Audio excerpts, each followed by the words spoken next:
To my channel. ಯಜಮಾನ ರಾಮಾಚಾರಿ ಇಂದಿನ ಪೂರ್ತಿ ಸಂಚಿಕೆಯಲ್ಲಿ ಏನಾಗ್ತಿದೆ ಅಂತ ನೋಡೋಣ. ಹಾಗೆ ಇಲ್ಲಿ ರಾಘು ಹಾಗೂ ಝಾನ್ಸಿ ಮಾತಾಡ್ತಿರ್ತಾರೆ. ನಾವು ಒಂದ್ ಹೆಣ್ ಮಾಡಿದ್ದು ನೀನು, ಹಾಗೆ ನಿನ್ನ ಗಂಡಂತರ ಒಪ್ಕೊಂಡು ಈ ತರ ಪ್ರೀತಿಯಿಂದ ಬದುಕದಿಕ್ಕೆ ಮಾಡಿದೆ ನೀನು ರಾಘು. ಚಿಕ್ಕ ವಯಸ್ಸಿಂದ ಸೈಕಲ್ ಕಲ್ತಿಲ್ಲ ನಾನು, ನನ್ಗೆ ಸೈಕಲ್ ಅನ್ನ ಒಂದೇ ದಿನದಲ್ಲಿ ಕಲ್ಸಿ ಈ ತರ ಡಿಮೋಟಿವೇಟ್ ಮಾಡಿದ್ರೆ ಹೇಗೆ ರಾಘು ಅಂತ ಝಾನ್ಸಿ ಹೇಳ್ತಾರೆ. ಅದು ನಿಮ್ ಕೈಲಿತ್ತು, ಅದಕ್ಕೋಸ್ಕರ ನೀವ್ ಗೆದ್ರಿ. ಈ ವೋಟಿಂಗ್ ಅನ್ನೋದು ನಮ್ಮ ಮನೆಯವ್ರ ಕೈಲಿದೆ ಅಂತ ರಾಘು ಹೇಳ್ತೀರಾ. ಅಯ್ಯೋ ಅಷ್ಟೇ ತಾನೇ, ವೋಟ್ ಅಲ್ವಾ, ಹಾಕ್ಸಿದ್ರಾಯ್ತು ಬಿಡು ಅಂತ ಝಾನ್ಸಿ ಹೇಳ್ತಾರೆ. ಅಲ್ಲ ಮೇಡಮ್, ಈ ಮನೆಯವರೆಲ್ಲ ಅನಿತಾನೆ ಗೆಲ್ಸ್ಬೇಕು ಅಂತ ನಿಂತಿದಾರಲ್ವಾ ಅಂತ ರಾಘು ಹೇಳ್ತಾರೆ. ಬಿಡು ರಾಘು, ಇವತ್ತು ಅನಿತಾನ ಗೆಲ್ಸ್ಬೇಕು ಅಂತ ಹೇಳಿ ದೊಡ್ಡ ಮಾವ ಮತ್ತೆ ಪಲ್ಲವಿ ಎಷ್ಟ್ ಪ್ಲಾನ್ ಮಾಡಿದ್ರು, ಆ ಕೆಲ್ಸಕ್ಕಾಯ್ತಾ? ನಾನೇ ಅಲ್ವಾ ಗೆದ್ದಿದ್ದು ಅಂತ ಝಾನ್ಸಿ ಹೇಳ್ತಾರೆ. ಮೇಡಮ್ ಅದೇ ಬೇರೆ ಇದೇ ಬೇರೆ, ಅಲ್ಲಿ ಅವರು ಹಿಂದೆ ನಿಂತು ಆಟ ಆಡ್ತಿದ್ರು, ಎಲೆಕ್ಷನ್ ಅಂತ ಬಂದ ತಮ್ಮ ಓಟನ ಅವರು ಸೀಕ್ರೆಟ್ ಆಗಿ ಹಾಕ್ತಾರೆ ಅನ್ನೋದು ನೆನ್ಪಿರ್ಲಿ ಅಂತ ರಾಘು ಹೇಳ್ತಾರೆ. ಅದೇ ಅಲ್ವಾ ನಮ್ಗಿರೋ ಅಡ್ವಾಂಟೇಜ್ ಅಂತ ಝಾನ್ಸಿ ಹೇಳ್ತಾರೆ. ಮೇಡಮ್ ಈ ಕಾನ್ಫಿಡೆನ್ಸ್ ನಿಮ್ಗೆ ಎಲ್ಲಿಂದ ಬರುತ್ತೆ ಅಂತ ನನ್ಗಂತೂ ಅರ್ಥನೇ ಆಗ್ತಿಲ್ಲ ಅಂತ ರಾಘು ಹೇಳ್ತಾ. ರಾಮಾಚಾರಿ ಮತ್ತೆ ಚಾರು ನಮ್ಮ ಮನೆಗ್ ಬರ್ತಾ ಇದೆ, ನನ್ಗಿರೋ ಮೊದಲನೇ ಕಾನ್ಫಿಡೆನ್ಸ್ ಅಂತ ಝಾನ್ಸಿ ಹೇಳ್ತಾರೆ. ಅವ್ರು ಬಂದ ತಕ್ಷಣ ಮನೆಯವ್ರ ಎಲ್ರು ಓಟು ನಿಮ್ಗೆ ಹಾಕ್ಸಕ್ಕಾಗುತ್ತೆ ಅಂತ ರಾಘು ಕೇಳ್ತಾರೆ. ಎಲ್ರು ಓಟು ಯಾಕೆ ಹೆಚ್ಚ್ ನಮ್ಗೆಲ್ಲ ಎಷ್ಟ್ ಬೇಕು ಅಷ್ಟ್ ಬಂದ್ರೆ ಸಾಕಲ್ವಾ ಅಂತ ಝಾನ್ಸಿ ಹೇಳ್ತಾರೆ. ಅಷ್ಟೇ ಓಟು ಹೇಗ್ ಬರುತ್ತೆ ಅಂತ ರಾಘು ಕೇಳ್ತಾರೆ. ನೋಡಿ ಯಜಮಾನ್ರೆ, ಈಗ ನಯನ ಓಟು ಯಾರಿಗೆ ಅಂತ ಝಾನ್ಸಿ ಹೇಳ್ತೀರಾ. ಅವಳಂತೂ ನಿಮ್ಗೆ ಓಟ್ ಹಾಕದ್ ಬಿಡಿ, ಯಾಕೆಂದ್ರೆ ಮೊದ್ಲಿಂದನೂ ನಿಮ್ ಪರವಾಗಿ ಅವಳಿರೋದು ಅಂತ ರಾಘು ಹೇಳ್ತಾರೆ. ಇನ್ನ ಸಂಗೀತ ಓಟು ಅಂತ ಝಾನ್ಸಿ ಕೇಳ್ತಾರೆ. ಅವಳಿಗೆ ನೀವು ಹೆಲ್ಪ್ ಮಾಡಿರೋದ್ರಿಂದ ಮಿಸ್ ಮಾಡ್ದೆ ನಿಮ್ಗೆ ಓಟ್ ಹಾಕ್ತಾರೆ ಅಂತ ರಾಘು ಹೇಳ್ತಾರೆ. ಹಾಗಾದ್ರೆ 2 ಓಟ್ ಆಯ್ತಲ್ಲ, ಇನ್ನು ನಿಮ್ ಓಟು ಅಂತ ಝಾನ್ಸಿ ಕೇಳ್ತಾರೆ. ಆಗ ರಾಘು ಮಾತಾಡದೆ ಸುಮ್ನೆ ಇರ್ತಾರೆ. ನೀವ್ ಹೇಳಿದ್ರು ಬಿಟ್ರು ನೀವು ನನ್ಗೆ ಓಟ್ ಮಾಡೋದು ಅಂತ ಗೊತ್ತು ಬಿಡಿ ಅಂತ ಹೇಳಿ ಝಾನ್ಸಿ ಖುಷಿ ಆಗ್ತಾರೆ. 3 ಓಟ್ ಸಿಕ್ಬಿಟ್ರೆ ನೀವು ಗೆದ್ಬಿಡ್ತೀರಾ ಅಂತ ರಾಘು ಹೇಳ್ತಾರೆ. ಹಾಗಾದ್ರೆ ನೀವು ನನ್ಗೆ ಓಟ್ ಹಾಕ್ತೀರಾ ಅಂತ ಕನ್ಫರ್ಮ್ ಆಯ್ತು ಬಿಡಿ ಯಜಮಾನ್ ಅಂತ ಝಾನ್ಸಿ ಹೇಳ್ತಾರೆ. ಸರಿ, ನಿಮ್ ಪ್ರಕಾರನೇ ಬರ್ತೀನಿ. ಅಜ್ಜಿ, ದೊಡ್ಡಮ್ಮ, ದೊಡ್ಡಪ್ಪ ಹಾಗೂ ಚಿಕ್ಕಮ್ಮ ಪಲ್ಲವಿ ಅವ್ರ 5 ಓಟು ಅನಿತಾಗೆ ಬಿದ್ರೆ ನೀವು ಹೇಗ್ ಗೆಲ್ತೀರಾ ಅಂತ ರಾಘು ಕೇಳ್ತಾರೆ. ನೋಡಿ ಯಜಮಾನ್ರೆ, ಆ 5 ಓಟಲ್ಲಿ 1 ಓಟು ನನಗ್ ಬಿದ್ರೆ ಅದು ಈಕ್ವಲ್ ಆಗುತ್ತೆ, 2 ಓಟ್ ಏನಾದ್ರು ನನಗ್ ಬಿದ್ರೆ ನಾನೇ ಗೆದ್ದಂಗಾಗತ್ತೆ. ಸೊ ಉಳಿದಿರೋ 5 ಓಟಲ್ಲಿ 2 ಓಟ್ ಮಾತ್ರ ಫೋಕಸ್ ಮಾಡಿ ನನ್ ಕಡೆ ಬರೋ ಹಾಗೆ ಮಾಡ್ಕೋಬೇಕು. ಅದೆಲ್ಲ ಹೇಗೋ ಆಗುತ್ತೆ, ಮೊದ್ಲು ನೀವು ನಂಗೇನಾದ್ರೂ ಕೊಡಿ ಅಂತ ಝಾನ್ಸಿ ಹೇಳ್ತಿದ್ರೆ. ನೋಡಿ ಮೇಡಮ್, ಈ ಕೊಡೋದು ಬಿಡೋದೆಲ್ಲ ಅಂತ ರಾಘು ಹೇಳಕ್ ಬರ್ತಾರೆ. ಎಲೆಕ್ಷನ್ ಗೆದ್ಮೇಲೆ ಇಟ್ಕೊಳ್ಳೋಣ ಅಂತ ಹೇಳ್ತಿದ್ಯಾ ಅಂತ ಝಾನ್ಸಿ ಹೇಳ್ತಾರೆ. ಆಮೇಲೆ ನೋಡಿದ್ರಾಯ್ತು ಬಿಡಿ ಅಂತ ರಾಘು ಹೇಳ್ತಾರೆ. ಸರಿ ಆಯ್ತು, ಗೆದ್ಮೇಲೆ ಮಿಸ್ ಮಾಡ್ಬಾರ್ದು, ಆಮೇಲೆ ಬೇರೆ ನೆಪ ಹೇಳ್ಬಾರ್ದು, ಅರ್ಥ ಆಯ್ತಾ ಅಂತ ಝಾನ್ಸಿ ಹೇಳ್ತಿದ್ರೆ. ರಾಘು ಅಲ್ಲಿಂದ ಹೋಗ್ತಾರೆ. ಆ ಕಡೆ ಮನೆಯವರೆಲ್ಲ ಟೆರೆಸ್ ಮೇಲೆ ಇರ್ತಾರೆ. ಅನಿತಾ ಕೋಪ ಮಾಡ್ಕೊಂಡು ಹೋಗ್ತಾರೆ. ಅಲ್ಲ ಇಲ್ಲೇನ್ ನಡೀತಾ ಇದೆ, ಎಲ್ಲೋದು ನಾನೇ ಅಂತ ಹೇಳಿ ಏನ್ ನಡೆಸ್ತಿದ್ದೀರಾ ನೀವೆಲ್ಲ ಅಂತ ಅನಿತಾ ಕೇಳ್ತಾರೆ. ಇವಾಗ ಏನಾಯ್ತು ಅಂತ ಕೋಪ ಮಾಡ್ಕೋತಿದ್ಯಾ ಅಂತ ಗಣಪ ಕೇಳ್ತಾರೆ. ನನ್ ಗೆಲ್ವನ ಅವಳು ಕಿತ್ಕೊಂಡಿದ್ದಾಳೆ, ಇಷ್ಟೆಲ್ಲ ಅಡೆತಡೆ ಮೀರಿ ಅವಳು ಗೆದ್ದಿದ್ದಾಳೆ ಅಂತ ಎಲ್ಲೋ ಏನೋ ಮಿಸ್ ಹೊಡಿತಾ ಇದೆ ಅಂತ ಅನಿಸ್ತಿಲ್ವಾ ಅಂತ ಅನಿತಾ ಹೇಳ್ತಾರೆ. ವಿಷಯ ಅಂತ ತಲೆ ಕೆಡ್ಸ್ಕೊಂಡಿದ್ಯಮ್ಮ, ಮೇನು ಎಲೆಕ್ಷನ್ ಅಲ್ವಾ ಅಂತ ಗಣಪ ಹೇಳ್ತಾರೆ. ನೀನ್ ಎಲೆಕ್ಷನ್ ಅಲ್ಲಿ ಓಟ್ ಹಾಕೋದು ನಾವಲ್ಲ, ಗೆಲ್ಸೋದು ನಿನ್ನೇ ಅಲ್ವಾ ಅಂತ ಪಲ್ಲವಿ ಹೇಳ್ತಾರೆ. ಆದ್ರೂ ನಾವ್ ಅಷ್ಟೆಲ್ಲ ಪ್ಲಾನ್ ಮಾಡಿದ್ರು ಅವಳು ಗೆದ್ ಬಂದ್ಲಲ್ಲ, ಅವಳ ಆತ್ಮವಿಶ್ವಾಸ ಎಷ್ಟಾಗಿದೆ ಗೊತ್ತಾ ಅಂತ ಅನಿತಾ ಹೇಳ್ತಾರೆ. ಹೋಗ್ಲಿ ಬಿಡು, ಅದೃಷ್ಟ ಅವಳ ಪರವಾಗಿತ್ತು, ಮೇಲಾಗಿ ರೇಸು ಅವಳ ಕಡೆ ಇತ್ತು, ಅದಕ್ಕೆ ಅವಳು ಗೆದ್ಲು. ಆದ್ರೆ ಓಟ್ ಮಾಡೋ ಅಧಿಕಾರ ಇರೋದು ನಮ್ಗಲ್ವಾ, ಇಲ್ಲಿ ಅವಳಿಗೆ ಏನು ಮಾಡಕ್ ಆಗಲ್ವಲ್ಲ ಅಂತ ಲಲಿತಾ ಹೇಳ್ತಾರೆ. ಕರೆಕ್ಟ್ ಲಲಿತಾ, ನಾವ್ ಯಾರು, ನಮ್ ಕೆಪಾಸಿಟಿ, ನಮ್ಮ ಒಗ್ಗಟ್ಟೇನು ಅನ್ನೋದು ಎಲೆಕ್ಷನ್ ಅಲ್ಲಿ ಗೊತ್ತಾಗುತ್ತೆ. ಮನೆಯವ್ರ ಓಟ್ ಎಲ್ಲ ನಿನ್ಗೆ ಅನಿತಾ ಅಂತ ಗಣಪ ಹೇಳ್ತಾ. ಇಲ್ಲ ದೊಡ್ಡ ಮಾವ, ಅವಳು ಗೆದ್ದಾಗ ಆ ಸಂಗೀತ ಹೇಗ್ ಕುಣಿತಾ ಇದ್ಲು ಅಂತ ನೀವೇ ನೋಡಿದ್ರಲ್ವಾ. ಇವತ್ತು ಸ್ಕೂಲ್ ಇಂದ ಬಂದು ಆ ನಯನ ಜೋಶಲ್ಲಿ ವಿಶ್ ಮಾಡಿದ್ದು ಅಂತ ಅನಿತಾ ಹೇಳ್ತಿದ್ರೆ. ಅವ್ರ ವಿಷಯ ಬಿಟ್ಟಕ್ಕ ಮಂಜುಳ ಒಂದ್ಸಲಿ ಚೆನ್ನಾಗಿ ಬೆದರಿಸಿ ಎದುರಿಸಿದ್ರೆ ಅವಳು ಒಟ್ಟುಗಳು ನಿನ್ಗೇನೆ ಅಂತ ಗಣಪ ಹೇಳ್ತಾರೆ. ಒಂದ್ ಪಕ್ಷ ಸಂಗೀತಂಗೆ ಬೈದು ಮಾಡಿ ಓಟ್ ಹಾಕ್ಸ್ಬೋದು, ಈ ನಯನ ಯಾರಿಗೂ ಸರಿಯಾಗಿ ಬಗದೇ ಇಲ್ಲ, ನನ್ಗೆ ತಿರುಗಿಸಿ ಮಾತಾಡ್ತಾರೆ ಅಂತ ಇಲ್ಲಿ ಮಂಜುಳ ಹೇಳ್ತೀರಾ. ಹೌದಮ್ಮ, ಹಾಗಾದ್ರೆ ಅವಳು ಓಟನ್ನೇ ಕ್ಯಾನ್ಸಲ್ ಮಾಡ್ಬಿಡೋಣ ಬಿಡು ಅಂತ ಗಣಪ ಹೇಳ್ತಾರೆ. ಅದ್ ಹೇಗ್ರಿ ಅಂತ ಇಲ್ಲಿ ಲಲಿತಾ ಕೇಳ್ತಾರೆ. ಹೇಗೆ ಅಂದ್ರೆ ಅವಳಿಗೆ 18 ತುಂಬಿಲ್ಲ, ನಿರ್ಧಾರ ಮಾಡೋ ಬುದ್ಧಿಶಕ್ತಿ ಇಲ್ಲ, ಅವಳಿನ್ನೂ ಮೈನರ್ ಅಂತ ಹೇಳಿ ಅವಳು ಓಟ್ ಮಾಡೋದನ್ನೇ ಕಿತ್ಕೋಬಿಡೋಣ ಅಂತ ಗಣಪ ಪ್ಲಾನ್ ಮಾಡ್ಕೋತಾರೆ. ಹೌದು ದೊಡ್ಡಪ್ಪ, ನೀವು ಸರಿಯಾಗಿ ಮಾಡ್ತಿದ್ದೀರಾ, ಹಾಗ್ ಮಾಡಿದ್ರೇನೆ ಅವಳಿಗೆ ಬಿಡೋ ಅಂತ ಒಂದು ಓಟು ಕಡಿಮೆ ಆಗುತ್ತೆ ಅಂತ ಪಲ್ಲವಿ ಹೇಳ್ತಾರೆ. ನಾಳೆ ಬೆಳಗ್ಗೆ ಎದ್ದು ಬೇಗ ಹೋಗು ಸ್ಕೂಲ್ಗೆ ಅಂತ ಹೇಳ್ತೀನಿ ಅಂತ ಮಂಜುಳಾ ಹೇಳ್ತಾರೆ. ಅಲ್ಲ ರೀ, ನಂಗ್ ದೊಡ್ಡ ಓಟು, ನಿಜವಾಗ್ಲೂ ನಮ್ ರಾಘು ನಮ್ಮ ಅನಿತಾಗೆ ಓಟ್ ಹಾಕ್ತಾನ ಅಂತ ಇಲ್ಲಿ ಲಲಿತಾ ಹೇಳ್ತಾರೆ. ಎಲ್ಲರೂ ಶಾಕ್ ಆಗ್ತಾರೆ. ಏನೇ ಈ ತರ ಕೇಳ್ಬಿಟ್ರೆ ಅವ್ನ್ಗೆ ಬೇರೆ ಆಪ್ಷನ್ ಇಲ್ವಲ್ಲ, ನಮ್ಮ ಮನೆಯವ್ರ ಮಾತನ್ನ ಅವನು ಕೇಳ್ತಾನೆ. ಹಾಗೆ ನಮ್ಮ ಪಲ್ಲವಿನ ಗಂಡನ ಮನೆಗೆ ಕಳ್ಸ್ಬೇಕು ಅನ್ನೋ ಉದ್ದೇಶ ಅವ್ನ್ಗಿದ್ದೇ ಇರುತ್ತೆ. ಹಾಗಾಗಿ ಅವ್ನು ಒಟ್ಟು ಅನಿತಾಗೆ ಫಿಕ್ಸ್. ಇನ್ನು ನಮ್ಮಮ್ಮ ಅವ್ರ ಮೊದ್ಲಿಂದನೂ ನೀನೇ ಈ ಮನೆ ಸೊಸೆ ಆಗ್ಬೇಕು ಅಂತ ಪಣ ತೊಟ್ಟು ನಿಂತಿರೋರು, ಹಾಗೆ ಅವಳನ್ನ ಮನೆ ಬಿಟ್ಟು ಕಳ್ಸ್ಬೇಕು ಅಂತ.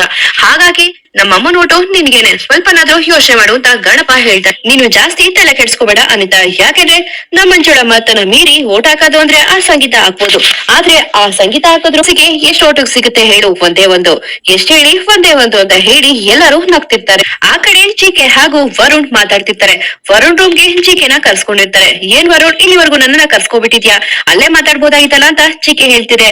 ಇಲ್ಲ, ಸ್ವಲ್ಪ ಮಾತಾಡ್ಬೇಕಾಗಿತ್ತು, ಅದಕ್ಕೆ ಕರ್ಸ್ಕೊಂಡೆ ಅಂತ ವರುಣ್ ಹೇಳ್ತಾರೆ. ಅರ್ಥಾಯ್ತು, ನಿನ್ನ ಮಾತನ್ನ ಕೇಳೋದಕ್ಕೆ ಒಂದು ಕಿವಿ ಬೇಕಾಗಿತ್ತು, ಅದಕ್ಕೆ ನನ್ನನ್ನ ಕರ್ಸ್ಕೊಂಡಿದ್ಯಲ್ವಾ, ಏನ್ ಹೇಳು ಅಂತ ಜಿಕೆ ಹೇಳ್ತಾರೆ. ನಾವ್ ಮಾಡ್ತಿರೋದು ತಪ್ಪಲ್ವಾ ಅಂತ ಇಲ್ಲಿ ವರುಣ್ ಹೇಳ್ತಾರೆ. ಅಲ್ಲ, ತಪ್ಪ ಮಾಡೋರತ್ರ ತಪ್ಪ ಮಾಡ್ತಿದ್ಯಾ ಅಂದ್ರೆ ನನ್ ಏನಂತ ಹೇಳಪ್ಪ ಅಂತ ಜಿಕೆ ಕೇಳ್ತ. ಮಾತನ್ನ ಕೇಳು ಜಿಕೆ, ನಾನು ನವದೀಪ್ ಜೊತೆ ಇದ್ದೀನಿ, ಅವ್ರ ಕಾರಣದಿಂದ ನನ್ ಹೊಟ್ಟೆ ತುಂಬ್ತಾ ಇದ್ದೀನಿ, ನೀನು ಕೂಡ ಮಾನಿತಾ ಮೇಡಮ್ ಜೊತೆ ಬದುಕ್ತಾ ಇದೀಯಾ, ಕೆಲ್ಸನ ಮಾಡ್ತಾ ಇದೀಯಾ, ಅದಕ್ಕೋಸ್ಕರ ನಾವಿಬ್ರು ನಿಯತ್ತಾಗಿ ಇಲ್ವಾ ಅಂತ ವರುಣ್ ಕೇಳ್ತಾರೆ. ಏನೇ ಖಾಲಿ ಆದ್ರೂ ನಮ್ ನಿಯತ್ತು ಅನ್ನೋದು ಯಾವತ್ತೂ ಖಾಲಿ ಆಗಲ್ಲ, ಅದೇ ತಾನೇ ನಮ್ ಪ್ಲಸ್ ಮೈನಸ್ ಎಲ್ಲ ಅಂತ ಜಿಕೆ ಹೇಳ್ತಾರೆ. ಹಾಗಿದ್ಮೇಲೆ ತುಂಬಾ ದೊಡ್ಡ ದ್ರೋಹ ಆಗ್ತಿದೆ ಅಂತ ಕೂತಿದ್ರು ಸುಮ್ನೆ ಇರೋದು ತಪ್ಪಲ್ವಾ ಜಿಕೆ ಅಂತ ವರುಣ್ ಹೇಳ್ತಾರೆ. ಹೇಗೆ ಅಂತ ಇಲ್ಲಿ ಜಿಕೆ ಹೇಳ್ತಾರೆ. ರಾಮಾಚಾರಿ ಸತ್ತಿಲ್ಲ, ಕೃಷ್ಣ ಬದುಕಿಲ್ಲ ಅನ್ನೋ ಸತ್ಯ ಗೊತ್ತಿದ್ರು ಸುಮ್ನೆ ಇರೋದು ಸರಿನಾ ಅಂತ ವರುಣ್ ಕೇಳ್ತಾರೆ. ನಾವೆಲ್ಲಿ ಸುಮ್ನೆ ಇದೀವಿ, ಅವ್ರು ನಮ್ ಮಾತ್ ಕೇಳ್ತಿಲ್ಲ, ಅವ್ರಿಗೆ ಸತ್ಯ ಹೇಳ್ಬೇಕು ಅಂತ ಹೋದಾಗೆಲ್ಲ ಚೆನ್ನಾಗಿ ಓಡಿಸ್ಕೊಂಡು ಬಂದಿದೀವಿ, ಮುಂದೆ ಏನಾದ್ರು ನಾವು ಸತ್ಯ ಹೇಳ್ಬೇಕು ಅಂತ ಹೋದ್ರೆ ಬಾಯಿಂದ ಸತ್ಯ ಬರಲ್ಲ, ಅದ್ರ ಬದಲಾಗಿ ಕೆಂಪು ನೀರ್ ಬರುತ್ತೆ ಅಂತ ಜಿಕೆ ಹೇಳ್ತಾರೆ. ಹಾಗಂತ ಈಗ ನಾವ್ ಏನ್ ಮಾಡೋದು ಅಂತ ವರುಣ್ ಕೇಳ್ತಾರೆ. ಯಾಕೆಂದ್ರೆ ಸ್ವಂತ ಅಳಿಯನೇ ಸಾಯಿಸಕ್ಕೆ ಹಿಂದೆ ಮುಂದೆ ನೋಡ್ಲಿಲ್ಲ ಅಮಾನ್ಯತ, ನಮ್ಮನ್ನು ಒಂದಿನ ಸಾಯಿಸ್ತಾರೆ ಅಂತ ಗೊತ್ತು, ಅದಕ್ಕೋಸ್ಕರ ನಾವು ಜಾಸ್ತಿ ತಲೆ ಕೆಡ್ಸ್ಕೋಬಾರ್ದು, ಸುಳ್ಳು ಅಂತ ಗೊತ್ತಾದ್ಮೇಲೆ ನಾವು ಸತ್ಯದ ಪರ ನಿಲ್ಲೇಬೇಕು ಅಂತ ಜಿಕೆ ಹೇಳ್ತಾರೆ. ಆದ್ರೂ ಅಂತ ಇಲ್ಲಿ ವರುಣ್ ಹೇಳ್ತಿದ್ರೆ, ಸತ್ಯ ಹೇಳಿ ನಾವ್ ಸಾಯ್ಬೇಕಾ ಅಥವಾ ಸತ್ಯ ದಾರಿಲಿ ಹೋಗಿ ನಾವು ಬದುಕ್ಬೇಕಾ ಅಂತ ಡಿಸೈಡ್ ಮಾಡೋದು ನಾವು ಬಿಟ್ಟಿದ್ ಅಂತ ಜಿಕೆ ವರುಣ್ ಹೇಳ್ತಾರೆ. ಆ ಕಡೆ ಜಾನ್ಕಮ್ಮ ಅಳ್ತಿರ್ತಾರೆ. ಆಗ ಅಜ್ಜಿ ಮುರಾರಿ ಅಲ್ಲಿರ್ತಾರೆ.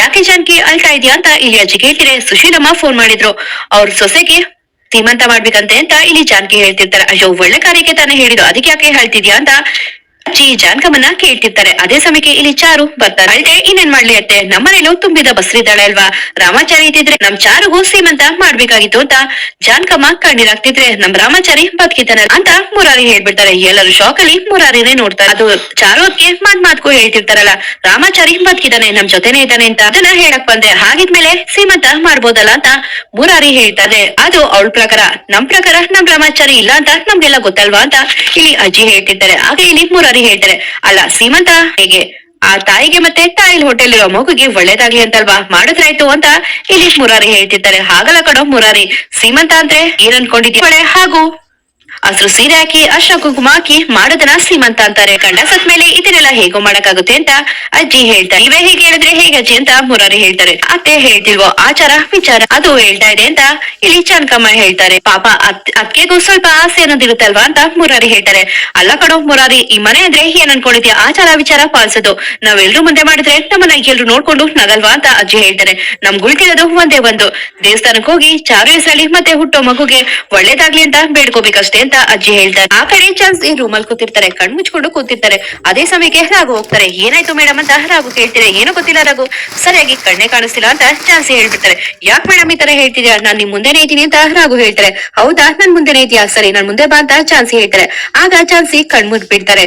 ಏನ್ ಮೇಡಮ್ ಈ ತರ ಆಡ್ತಿದ್ದೀರಲ್ಲ ಅಂತ ರಾಘು ಹೇಳ್ತಾರೆ. ಇವತ್ತು ನಂದು ಮುಖ್ಯವಾಗಿರೋ ದಿನ ಅಲ್ವಾ, ನನ್ಗೆ ನೀನೇ ಅದೃಷ್ಟ ಸರ್ವಸ್ವ ಎಲ್ಲ, ನಿಮ್ ಮುಖ ನೋಡಿದ್ರೆ ಎಲ್ಲ ಒಳ್ಳೇದಾಗತ್ತಲ್ವಾ, ಅದಕ್ಕೆ ಇವತ್ತು ಎಲೆಕ್ಷನ್ ಅಲ್ಲಿ ಗೆಲ್ಲೋದು ನಾನೇ ನನ್ ಗಂಡ ಅಂತ ಝಾನ್ಸಿ ಹೇಳ್ತೀವಿ. ನೀವು ಈ ಅದೃಷ್ಟ ಎಲ್ಲ ಅಂತ ರಾಘು ಕೇಳ್ತೀರಾ. ಹೌದು ಅಂತ ಇಲ್ಲಿ ಝಾನ್ಸಿ ಹೇಳ್ತಾರೆ. ಹಾಗೆ ಆ ಕಡೆ ಗಣಪ ಮೈಕಲ್ಲಿ ಅನೌನ್ಸ್ ಮಾಡ್ತಿದ್ದಾರೆ, ಇವತ್ತು ವೋಟಿಂಗ್ ಇರುತ್ತೆ, ವೋಟಿಂಗ್ ಅಲ್ಲಿ ಕ್ಯಾಂಡಿಡೇಟ್ ಬಿಟ್ಟು ಮಿಕ್ಕಿದವರೆಲ್ಲ ಲಲಿತಾನ ಫಾಲೋ ಮಾಡ್ಬೇಕು, ಎಲ್ಗೆ ಏನು ಅಂತ ಕೇಳ್ಬಾರ್ದು, ನೀವೆಲ್ಲ ಲಲಿತಾ ಹಿಂದೆ ಹೋಗ್ತೀರಿ, ನಾನ್ ಬರ್ತೀನಿ ಅಂತ ಗಣಪ ಅನೌನ್ಸ್ ಮಾಡ್ತಿರ್ತಾರೆ. ಹಾಗೆ ಮೆಟ್ಟಿಗೆ ಅನಿತಾ ಹತ್ರ ಹೋಗಿ, ನೋಡಮ್ಮ ಸದ್ಯಕ್ಕೆ ನಾನು ಕ್ಯಾಂಡಿಡೇಟ್ ಮಾತ್ರ ಇಲ್ಲಿರ್ಬೇಕು ಅಂತ ಹೇಳಿರ್ತೀನಿ, ನೀನು ಓಕೆ ಅಂತ ಇಲ್ಲಿರು, ಆಮೇಲೆ ವೋಟಿಂಗ್ ಇಂತ ಮುಂಚೆ ನಮ್ ಸೀಕ್ರೆಟ್ ಮೀಟಿಂಗ್ ಇದೆ, ನೀನು ಮಿಸ್ ಆಗಿ ಝಾನ್ಸಿ ಕೈಲಿ ಸಿಕ್ಕಾಕೋಬೇಡ, ಅವಳು ಕಣ್ಣು ಕಾಣಿಸ್ತಿರೋ ತರ ಅಲ್ಲಿ ಮೀಟಿಂಗ್ ಗೆ ಬಂದ್ಬಿಡು ಅಂತ ಗಣಪ ಅನಿತಾ ಹೇಳ್ತಾರೆ. ಸರಿ ಅಂತ ಇಲ್ಲಿ ಅನಿತಾ ಹೇಳ್ತಾರೆ. ಅದನ್ನ ಝಾನ್ಸಿ ಕೇಳಿಸ್ಕೊತಾರೆ. ಹಾಗೆ ಆ ಕಡೆ ರಾಮಾಚಾರಿ ಹಾಗೂ ಚಾರು ಮನೆಯಿಂದ ಹೋಗ್ಬೇಕು ಅಂತ ಪ್ಲಾನ್ ಮಾಡ್ಕೊತಿರ್ತಾರೆ. ಒಟ್ಟಿಗೆ ಹೋದ್ರೆ ಡೌಟ್ ಬರುತ್ತೆ ಮೇಡಮ್, ಮೊದ್ಲು ನಾನ್ ಹೋಗ್ತೀನಿ ಆಮೇಲೆ ನೀವು ಬನ್ನಿ ಅಂತ ರಾಮಾಚಾರಿ ಹೇಳ್ತಾರೆ. ಸರಿ ರಾಮಾಚಾರಿ ಅಂತ ಚಾರು ಹೇಳ್ತಾರೆ. ಹೀಗೆ ರಾಮಾಚಾರಿ ಹೋಗ್ಬಿಟ್ಟು ಜಾನ್ಕಮ್ಮ ಅಜ್ಜಿ ಹತ್ರ ನಾನ್ ಸ್ವಲ್ಪ ಆಚೆ ಹೋಗ್ತಾ ಇದೀನಿ, ರುಕುಗೆ ಸ್ವಲ್ಪ ಮನೆಗೆ ಸಾಮಾನ್ ಬೇಕಾಗಿತ್ತಂತೆ, ಒಂದಿಷ್ಟು ತರಕಾರಿಗಳು ಬೇಕಂತೆ, ಹೋಗಿ ತೋಡ್ಬಿಟ್ಟು ಬರ್ತೀನಿ ಅಂತ ರಾಮಾಚಾರಿ ಹೇಳಿ ಹೋಗ್ತಾರೆ. ಆಮೇಲೆ ಇಲ್ಲಿ ಚಾರು ಹೂಗುಟ್ಟಿ ಇಟ್ಕೊಂಡು ಬರ್ತಾರೆ. ನೀನೆಲ್ಕಮ್ಮ ಹೋಗ್ತಿದ್ಯಾ ಅಂತ ಜಾನ್ಕಮ್ಮ ಕೇಳ್ತಾರೆ. ಅದು ಅದೇ ನಾನು ದೇವಸ್ಥಾನಕ್ಕೆ ಹೋಗ್ತಿದೀನಿ ಅಂತ ಚಾರು ಹೇಳ್ತಾರೆ. ಹೌದಾ ಚಾರು, ಸರಿ ನಾನು ನಿನ್ ಜೊತೆ ಬರ್ತೀನಮ್ಮ, ಯಾಕೋ ಸ್ವಲ್ಪ ಮನ್ಸು ಸರಿ ಇಲ್ಲ ಅಂತ ಜಾನ್ಕಮ್ಮ ಹೇಳ್ತೀರಾ. ಆ ಕಡೆ ರಾಮಾಚಾರಿ ಇದನ್ನ ಕೇಳಿಸ್ಕೊಂಡು ಟೆನ್ಷನ್ ಆಗ್ತಾರೆ. ಅದು ಅತ್ತೆ ನಾನ್ ಒಂಟಿಯಾಗಿ ಹೋಗ್ಬೇಕು ಅನ್ಕೊಂಡಿದೀನಿ ಅಂತ ಚಾರು ಹೇಳ್ತಾರೆ. ಏನ್ ಚಾರು ಒಂಟಿಯಾಗ, ಬೇಡಮ್ಮ ನಾನು ಬರ್ತೀನಿ ಅಂತ ಜಾನ್ಕಮ್ಮ ಹೇಳ್ತಾರೆ. ಇಲ್ಲಾದೆ ನಾನ್ ಒಂಟಿಯಾಗಿ ಹೋಗ್ತೀನಿ, ನನ್ ಸ್ವಲ್ಪ ಮನ್ಸು ನಿರಾಳ ಆಗ್ಬೇಕು ಅಂತ ಚಾರು ಹೇಳ್ತಾ ಇದ್ರೆ. ಹೌದು ಚಾರು, ನೀನ್ ಹೇಳ್ತೀರಾ ಸರಿಯಾಗಿದೆ, ಸ್ವಲ್ಪ ದೇವಸ್ಥಾನಕ್ಕೆ ಒಂಟಿಯಾಗಿ ಹೋಗಿ ಸ್ವಲ್ಪ ಧ್ಯಾನ ಮಾಡಿದ್ರೆ ನಿನ್ ಮನ್ಸು ಸ್ವಲ್ಪ ಹಗುರ ಆಗುತ್ತೆ, ಹೋಗ್ ಬರ್ಲಿ ಬಿಡು ಅಂತ ಇಲ್ಲಿ ಅಜ್ಜಿ ಜಾನ್ಕಮ್ಮಂಗ್ ಹೇಳ್ತೀರಾ. ಸರಿ ಚಾರು ಹುಷಾರಾಗಿ ಹೋಗ್ಬಾ ಅಂತ ಜಾನ್ಕಮ್ಮ ಹೇಳ್ತಾರೆ. ಆಚೆ ಬರ್ತಿದಂಗೆ ಇಲ್ಲಿ ಚಾರುಗೆ ವಿವೇಕ್ ಕಾಲ್ ಮಾಡ್ತಾರೆ. ಚಾರು ಡಾರ್ಲಿಂಗ್ ನನ್ ಮೇಲೆ ಇನ್ನು ಕೋಪ ಹೋಗಿಲ್ವಾ ಅಂತ ವಿವೇಕ್ ಹೇಳ್ತಿರೆ. ಕೋಪನ ಯಾವ ಕೋಪನೂ ಇಲ್ಲ, ಎಲ್ಲ ಹೊರಟೋಗಿದೆ ಅಂತ ಚಾರು ಹೇಳ್ತಾರೆ. ಹೌದಾ, ಹಾಗಾದ್ರೆ ಈಗ ಕೋಪ ಇಲ್ಲ ಅಂದ್ರೆ ನೀನ್ ಸ್ವೀಟ್ ಮುಖ ನೋಡ್ಬೇಕಲ್ಲ ಅಂತ ವಿವೇಕ್ ಹೇಳ್ತಿದ್ರೆ. ಮೀಟ್ ಮಾಡೋಣ ಅಂತ ವಿವೇಕ್ ಹೇಳ್ತಾರೆ. ಸರಿ ಅಂತ ಇಲ್ಲಿ ಚಾರು ಒಪ್ಕೋತಾರೆ. ಎಲ್ ಮೀಟ್ ಮಾಡೋದು ಅಂತ ವಿವೇಕ್ ಹೇಳ್ತಿದ್ರೆ. ಅಲ್ಲಿ ಜಯನಗರ ಪಾರ್ಕ್ ಇದೆಯಲ್ಲ, 12 o'clockಗೆ ಬಂದ್ಬಿಡಿ ಅಂತ ಚಾರು ಹೇಳ್ತಾರೆ. 12 o'clock ಮುಂಚೆನೆ ಬಂದಿರ್ತೀನಿ ಅಂತ ವಿವೇಕ್ ಹೇಳ್ತಿದ್ರೆ. ಸರಿ ಸರಿ ಬನ್ನಿ ಅಂತ ಚಾರು ಹೇಳಿ ಕಾಲ್ ನ ಕಟ್ ಮಾಡ್ತಾರೆ. ಹಾಗೆ ಇಲ್ಲಿ ಝಾನ್ಸಿ ದೇವರಲ್ಲಿ ಪ್ರಾರ್ಥನೆ ಮಾಡ್ಕೊತಿರ್ತಾರೆ. ಇವತ್ತು ನನಗೆ ಮುಖ್ಯವಾಗಿರೋ ದಿನ, ಇವತ್ತು ನಾನ್ ಗೆಲ್ಲೇಬೇಕು ಅಂತ ಹೇಳಿ ದೇವ್ರ ಹತ್ರ ಬೇಡ್ಕೊತಿರ್ತಾರೆ. ಆ ಕಡೆ ಗಣಪ ಅವ್ರಿಗೆ ಒಂದ್ ಫೋನ್ ಬರುತ್ತೆ. ಯಾರು ಅಂತ ಕೇಳ್ತಿದ್ರೆ. ನಾನು ಸೋನು, ಮುಂಬೈ ಸೋನು ಅಂತ ಇಲ್ಲಿ ಆ ಹೆಂಗ್ಸು ಹೇಳ್ತಾರೆ. ಸೋನು ನನ್ ಚಿನ್ನ, ನಿಂಗಿನ್ನು ನಾನ್ ನೆನ್ಪಿದ್ದೀನ ಅಂತ ಗಣಪ ಹೇಳ್ತಿದ್ರೆ. ನೀವಿನ್ನು ನನ್ನನ್ನ ಮರ್ತಿಲ್ವಾ ಅಂತ ಆ ಹೆಂಗ್ಸು ಕೇಳ್ತಾರೆ. ಅದನ್ನ ನಾನ್ ಹೇಗ್ ಮರಿಲಿ, ನಮ್ ಬ್ಲಾಕ್ ಅಂಡ್ ವೈಟ್ ಲೈಫ್ ಅಲ್ಲಿ ನಾನು ನಿನ್ ಜೊತೆ ಬಾಂಬೆಲಿ ಎಷ್ಟ್ ಚೆನ್ನಾಗಿ ಬೀಚ್ ಅಲ್ಲಿ ಕೈ ಹಿಡ್ಕೊಂಡು ಓಡಾಡ್ತಿದ್ದೆ. ನಿಮ್ ಮಾತು ನನ್ ಕಿವಿಲಿ ಇನ್ನು ಜಿನುಗ್ತಾ ಇದೆ ಅಂತ ಗಣಪ ಹೇಳ್ತಾರೆ. ಅಷ್ಟೊಂದ್ ಪ್ರೀತಿ ಇಟ್ಕೊಂಡು ನನ್ನಿಂದ ಯಾಕೆ ದೂರ ಇದ್ದೀರಾ ಅಂತ ಆ ಹೆಂಗ್ಸು ಕೇಳ್ತಾರೆ. ಚಿನ್ನು, ನಿನ್ನಿಂದ ನಾನ್ ದೂರ ಇದ್ದೀನಿ ಅಂದ್ರೆ ಅದು ನನ್ ಕರ್ಮ. ಮನೆಯವರೆಲ್ಲ ಸೇರ್ಸ್ಕೊಂಡು ಒಂದ್ ಕನಿಷ್ಠ ಅನಿಷ್ಟನ ನನ್ ಜೊತೆ ಮದುವೆ ಮಾಡಿಸ್ಬಿಟ್ಟು ಏನ್ ಮಾಡೋದು ಚಿನ್ನು, ಮದುವೆ ಮಾತ್ರ ಬೇರೆಯವ್ರ ಜೊತೆ ಆಗಿರೋದು. ನನ್ ಮನ್ಸು ತುಂಬಾ ನೀನೆ ತುಂಬಿಕೊಂಡಿದ್ಯಾ ಚಿನ್ನು. ಇಬ್ರು ತುಂಬಾ ಪ್ರೀತಿಯಿಂದ ಮಾತಾಡ್ತಿರ್ತಾರೆ. ಮುತ್ಕೊಡು ಅಂತ ಹೇಳಿ ಆ ಕಡೆ ಹೆಂಗ್ಸ್ ಕೇಳ್ತಿರೆ. ಈ ಕಡೆ ಗಣಪ ಅವರು ಮುತ್ತನ್ನ ಕೊಟ್ಟೆ ಬಿಡ್ತಾರೆ. ಇದನ್ನೆಲ್ಲ ಝಾನ್ಸಿ ಫೋನ್ ಅಲ್ಲಿ ರೆಕಾರ್ಡ್ ಮಾಡ್ಕೋತಾರೆ. ಆದ್ರೆ ಇಲ್ಲಿ ಝಾನ್ಸಿ ಮುಖ ಕಾಣಿಸಲ್ಲ, ಬರೀ ಅವ್ರ ಸೀರೆ ಕಾಣಿಸ್ತಿರುತ್ತೆ. ಯಾಕೆಂದ್ರೆ ಝಾನ್ಸಿ ಉಟ್ಕೊಂಡಿರೋದು ನೀಲಿ ಸೀರೆ ಆಗಿರುತ್ತೆ. ಇನ್ನೊಂದ್ ಕಡೆ ರಾಮಾಚಾರಿ ಹಾಗೂ ಚಾರು ಬರ್ತಿರ್ತಾರೆ. ಅಲ್ಲ ಕಂಡ್ರೆ ನಾವಿವಾಗ ಎಲ್ಲಿಗೆ ಹೋಗ್ತಿರೋದು ಅಂತ ರಾಮಾಚಾರಿ ಕೇಳಿದ್ರೆ. ರಾಘು ಮನೆಗೆ ಅಂತ ಚಾರು ಹೇಳ್ತಾರೆ. ಮತ್ತೆ ಆ ವಿವೇಕ್ಗೆ ಹೋಗಿ ಹೋಗಿ ನೀವು ಜಯನಗರದಲ್ಲಿ ಇದೀನಿ ಅಂತ ಹೇಳಿದಿರಲ್ಲ, ಅವನೇನಾದ್ರು ಪಾರ್ಕ್ ಬಂದು ನಿಮ್ಮನ್ನ ಹುಡ್ಕುದ್ರೆ ಏನ್ ಮಾಡ್ತೀರಾ ಅಂತ ಇಲ್ಲಿ ರಾಮಾಚಾರಿ ಕೇಳ್ತಾರೆ. ಅಶೋ, ನಾನು ಜಯನಗರದಲ್ಲಿ ಇದ್ದೀನಿ ಅಂತ ಹೇಳಿ ನಾನು ಏನ್ ಮಾಡ್ಬೇಕು ಮಾತಾಡ್ತೀನಿ, ನೀನು ಅದಕ್ಕೆಲ್ಲ ತಲೆ ಕೆಡ್ಸ್ಕೋಬೇಡ ರಾಮಾಚಾರಿ. ಈಗ ಏನ್ ಕೆಲ್ಸ ಇದೆ ರಾಘು ಮನೇಲಿ, ಮೊದ್ಲು ಅದನ್ನ ಮುಗ್ಸೋಣ ಅಂತ ಚಾರು ರಾಮಾಚಾರಿಗೆ ಹೇಳ್ತಾರೆ. ಆ ಕಡೆ ಗಣಪ ಅವರು ಮನೆಯವನ್ನೆಲ್ಲ ಕರ್ಕೊಂಡು ಹೋಗಿರ್ತಾರೆ. ಒಂದ್ ಕಡೆಗೆ ಹೇಳ್ತಾ ಇರ್ತಾರೆ. ಇಲ್ಲಿ ವೋಟಿಂಗ್ ಅಲ್ಲಿ ಎಲ್ಲ ಓಟು ಅನಿತಾಗೆ ಬೀಳ್ಬೇಕು. ಯಾಕೆಂದ್ರೆ ಈ ವೋಟಿಂಗ್ ಅಲ್ಲಿ ನಾವು ಅನಿತಾನೇ ಗೆಲ್ಸ್ಬೇಕು. ಈ ಮನೆಗೆ ಪೆಸ್ ಸೊಸೆ, ಹಾಗೆ ನಮ್ ರಾಘುಗೆ ತಕ್ಕನಾದ ಹೆಂಡತಿ ಅಂದ್ರೆ ಅದು ಅನಿತಾ ಮಾತ್ರ ಅಂತ ಗಣಪ ಹೇಳ್ತಾರೆ. ಅಲ್ಲ ಸಂಗೀತ, ನಿನ್ ಓಟ್ ಯಾರಿಗೆ ಅಂತ ಇಲ್ಲಿ ಲಲಿತಾ ಹೇಳ್ತೀರಿ. ಇನ್ಯಾರಿಗೆ ಚಾನ್ಸಿ ಎತ್ಕೆ ಅಂತ ಸಂಗೀತ ಹೇಳ್ಬಿಡ್ತಾರೆ. ತೆಗ್ದು ಮಗುಗ್ ಬಿಟ್ರೆ ಅಲ್ಲೆಲ್ಲ ಉದ್ರೋಬೇಕು, ಸುಮ್ನೆ ಅನಿತಂಗೆ ಓಟ್ ಹಾಕು ಅಂತ ಮಂಜುಳ ಬೈತಾರೆ. ಆಗ ಗಣಪ ಹೇಳ್ತಿರ್ತಾರೆ. ಅಲ್ಲಮ್ಮ ಸಂಗೀತ, ಒಂದ್ ಸ್ವಲ್ಪ ನಮ್ ಪಲ್ಲವಿ ಮುಖ ನೋಡು, ಅವಳು ಕೂಡ ಗಂಡನ ಮನೆಗೆ ಹೋಗಿ ಸಂಸಾರ ಮಾಡ್ಬೇಕಲ್ವಾ, ನಿನ್ ಓಟು ಅನಿತಂಗೆ ಹಾಕು ಅಂತ ಗಣಪ ಹೇಳ್ತೀರ. ಹಾಗಲ್ಲ ದೊಡ್ಡಪ್ಪ, ನಂಗೆ ಅಕ್ಕ ಎಷ್ಟ್ ಮುಖ್ಯನೋ ಅಣ್ಣನೂ ಅಷ್ಟೇ ಮುಖ್ಯ, ನನ್ಗಿಬ್ರು ಮುಖ್ಯವಾದವ್ರೆ, ನಾನು ಜಾನ್ಸಿ ಅತಿಕೆಗೆ ಓಟ್ ಹಾಕೋದು ಅಂತ ಸಂಗೀತ ಹೇಳ್ತಿರೆ. ಗಣಪಗಂತೂ ಕೋಪ ಬಂದ್ಬಿಡುತ್ತೆ. ತೆಗ್ದು ಬಾಲ್ಸ್ಬಿಡ್ತೀನಿ ನೋಡು, ಸುಮ್ನೆ ಅನಿತಂಗ್ ಓಟ್ ಹಾಕು ಅಂತ ಇಲ್ಲಿ ಗಣಪ ಹೇಳ್ತಿರೆ. ಇಲ್ಲ ಅಂತ ಸಂಗೀತ ಹೇಳ್ತಾರೆ. ಈಗ ನಾನು ಸಂಗೀತನ ಹೇಗ್ ಒಪ್ಪಿಸ್ತೀನಿ ನೋಡು ಅಂತ ಹೇಳಿ ದುಡ್ಡನ್ನ ತೆಗೆದು ನಿಂಗ್ ಬೇಕಾಗಿರೋ ಐಲೈನರ್ ಎಲ್ಲಾನು ಇದ್ರಲ್ಲಿ ತಗೊಂತ ದುಡ್ಡನ್ನ ಕೊಡ್ತಾರೆ ಗಣಪ ಅವರು ಸಂಗೀತಾಗೆ. ಹಾಗೆ ಇಲ್ಲಿ ಸಂಗೀತ ಖುಷಿಯಿಂದ ನಾನು ಅನಿತಾ ಅವ್ರಿಗೆ ಓಟ್ ಹಾಕ್ತೀನಿ ಅಂತ ಹೇಳ್ಬಿಡ್ತಾರೆ. ಮತ್ತೆ ರಾಘು ಓಟು ಅಂತ ಇಲ್ಲಿ ಅನಿತಾ ಕೇಳ್ತಿರೆ. ಅಶೋ, ತಂಗಿ ಜೀವನ ಸರಿಯಾಗುತ್ತೆ ಅಂದ್ರೆ ಇನ್ಯಾರ್ಗ ಆಗ್ತಾರೆ, ಅನಿತಾಗೆ ಆಗ್ತಾರೆ ಅಂತ ಗಣಪ ಹೇಳ್ತೀರಿ. ಇಲ್ಲಿ ರಾಘು ಹೂ ಅಂತ ಹೇಳ್ತಾರೆ. ಹಾಗೆ ಚಾನ್ಸಿ ಬಂದ್ಬಿಡ್ತಾರೆ. ಇಲ್ಲಿ ಯಾರಿಗೂ ಮೋಸ ಆಗ್ಬಾರ್ದು, ಯಾವ್ದೇ ಆಮಿಷಗೂ ಬಲಿ ಆಗ್ಬಾರ್ದು ಅಂತ ಗಣಪ ಹೇಳ್ತಿದ್ರೆ. ಮೋಸಕ್ಕೆ ಬ್ರಾಂಡ್ ಅಂಬಾಸಿಡರ್ ಆಗಿರೋ ನೀವು, ಅದಕ್ಕೋಸ್ಕರ ತಾನೇ ಈ ಬಕೆಟ್ ಅನಿತಾ ಜೊತೆ ಸೇರಿ ಮೋಸ ಮಾಡ್ತಿದಿರಲ್ಲ ಅಂತ ಝಾನ್ಸಿ ಹೇಳ್ತಾರೆ. ಎ ಅಂತ ಇಲ್ಲಿ ಅನಿತಾ ಹೇಳ್ತಿರೆ. ABCD ಅಂತ ಝಾನ್ಸಿ ಹೇಳ್ತಾರೆ. ಮೋಸ ಮಾಡ್ತಿದ್ದೀರಾ ಅಂತ ನನಗ್ ಗೊತ್ತು ಅಂತ ಝಾನ್ಸಿ ಹೇಳ್ಬಿಡ್ತಾರೆ. ನಾವೆಲ್ಲ ಮೋಸ ಮಾಡ್ತಿದೀವಿ ಅಂದ್ರೆ ನಿಮ್ಗೆ ಯಾರು ಉಸ್ತುವಾರಿ ತಗೋಬೇಕು ಅಂತ ಇಲ್ಲಿ ಗಣಪ ಕೇಳ್ತಾರೆ. ಯಾರು ಮೂರನೇ ಅವರು ಉಸ್ತುವಾರಿ ತಗೊಳ್ಳಿ, ಯಾಕೆಂದ್ರೆ ನೀವೇ ಉಸ್ತುವಾರಿ ತಗೊಂಡ್ರೆ ನನಗ್ ಬಂದಿರೋ ಓಟನ್ನು ತೆಗ್ದಾಕ್ಬಿಟ್ಟು ಅನಿತಾ ಹೆಸರನ್ನ ಬರ್ದಾಕ್ತೀರಾ ಅಂತ ಝಾನ್ಸಿ ಹೇಳ್ತಾರೆ. ಈಗ ಮೂರನೇ ಅವರು ಕೊನೆ ಹಂತದಲ್ಲಿ ಬನ್ನಿ ಅಂದ್ರೆ ಯಾರು ಬರ್ತಾರೆ ಅಂತ ಗಣಪ ಹೇಳ್ತೀರಾ. ಅದೇ ಸಮಯಕ್ಕೆ ರಾಮಾಚಾರಿ ಹಾಗೂ ಚಾರು ರಾಘು ಮನೆ ಮುಂದೆ ಗಾಡಿಲಿ ಬಂದಿಡಿತಾರೆ. ಆಗ ಮನೆಯವರೆಲ್ಲ ಹೋಗ್ತಾರೆ. ಯಾರ್ ನೀವು ಅಂತ ಗಣಪ ಹೇಳ್ತೀರಾ. ಅಲ್ಲ, ಮನೆ ಒಳಗಡೆ ಕರೀದೆ, ರೋಡಲ್ಲೇ ನಿಲ್ಸ್ಕೊಂಡ್ ಕೇಳ್ತಿದ್ರಲ್ಲ, ಒಳಗಡೆ ಕರೀತಾರೆ ಇಲ್ವಾ ಅಂತ ರಾಮಾಚಾರಿ ಹೇಳ್ತಾರೆ. ಅಯ್ಯೋ ಬನ್ನಿ ಒಳಗಡೆ ಅಂತ ಗಣಪ ಕರ್ಕೊಂಡು ಹೋಗ್ತಾರೆ. ಶೇಷಮ್ಮಜ್ಜಿ ಇಲ್ವಾ ಅಂತ ಇಲ್ಲಿ ರಾಮಾಚಾರಿ ಕೇಳ್ತಿರೆ. ಆಗ ಅಜ್ಜಿ ಬರ್ತಾರೆ. ಯಾರ್ ನೀವು ಅಂತ ಕೇಳ್ತೀರಾ. ರಾಮಾಚಾರಿ ಹೇಳ್ತಾರೆ. ಅದೇ ಕಮಲಾಜಿ ಇದ್ರಲ್ಲ, ಅವ್ರ ಮೊಮ್ಮಗ ಅಂತ ಹೇಳ್ತಾರೆ. ಓ, ನಮ್ ಕಮಲನ್ ಮೊಮ್ಮಗನ ನೀನು ಅಂತ ಹೇಳಿ ಖುಷಿಯಿಂದ ಅಜ್ಜಿ ಮಾತಾಡ್ತಿರ್ತಾರೆ ರಾಮಾಚಾರಿ ಹಾಗೂ ಚಾರುನ. ಹಾಗೆ ಇಲ್ಲಿ ಚಾರು ಎಲ್ಲಾನು ಯಾರ್ ನೀವು ಅಂತಿದೆ. ಜಾಸ್ತಿ ಮಾತ್ರ ತಾಳಿ ತೋರ್ಸ್ಕೊಂಡು ನಾನು ರಾಘು ಗಂಡ ಅಂತ ಹೇಳ್ತಾರೆ. ನೀವ್ಯಾರು ಅಂತ ಅನಿತಾನ ಕೇಳ್ತೀರ. ನಾನು ಈ ಮನೆ ಸೊಸೆ ಆಗೋಳು ಅನಿತಾ ಅಂತ ಹೇಳ್ತಾರಲ್ಲ. ನಂಗೊಂದ್ ಡೌಟು, ಈ ಮನೆಗೆ ಇವ್ರೊಬ್ರೆ ಗಂಡ್ ಮಗ ಅಲ್ವಾ, ಅಲ್ಲ ಇವ್ರು ಹೆಂಡತಿ ಆಗ್ತಾರೆ, ಇವ್ರು ಸೊಸೆ ಆಗ್ತಾರೆ ಅಂದ್ರೆ ಅದ್ ಹೇಗೆ ಅಂತ ರಾಮಾಚಾರಿ ಕೇಳ್ತಾರೆ. ಅದೊಂದು ದೊಡ್ಡ ಕಥೆನಪ್ಪ. ಇವ್ರಿಬ್ರಲ್ಲಿ ಯಾರು ರಾಘು ಹೆಂಡತಿ ಆಗ್ತಾರೆ ಅಂತ ಇವತ್ತು ನಿರ್ಧಾರ ಆಗುತ್ತೆ ಅಂತ ಗಣಪ ಹೇಳ್ತೀರಾ. ಏನ್ ಹೇಳ್ತಿದ್ದೀರಾ, ನಂಗಂತೂ ಅರ್ಥ ಆಗ್ತಿಲ್ಲ ಹೇಳಿ ಗಣಪ ಫ್ಲಾಶ್ ಬ್ಯಾಕ್ ಹೇಳ್ತಾರೆ. ಅಂದ್ರೆ ಝಾನ್ಸಿ ಯಾವ ತರ ಮದ್ವೆ ಆಗಿ ಬಂದ್ರು, ಹಾಗೆ ಅನಿತಾ ಈ ಮನೆಗೆ ಸೊಸೆ ಆಗ್ಬೇಕಾದವರು ಮದ್ವೆ ನಿಂತೋಗಿದ್ ಎಲ್ಲ ಹೇಳ್ತಾರೆ. ಮತ್ತು ಎಲೆಕ್ಷನ್ ಅಲ್ಲಿ ಗೊತ್ತಾಗುತ್ತೆ ಈ ಮನೆ ಸೊಸೆ ಯಾರು ಅಂತ. ಹಾಗೆ ನಮ್ಗೆ ಎಲೆಕ್ಷನ್ ಉಸ್ತುವಾರಿ ಯಾರು ತಗೋಬೇಕು ಅಂತ ಚಿಂತೆ ಆಗಿತ್ತು.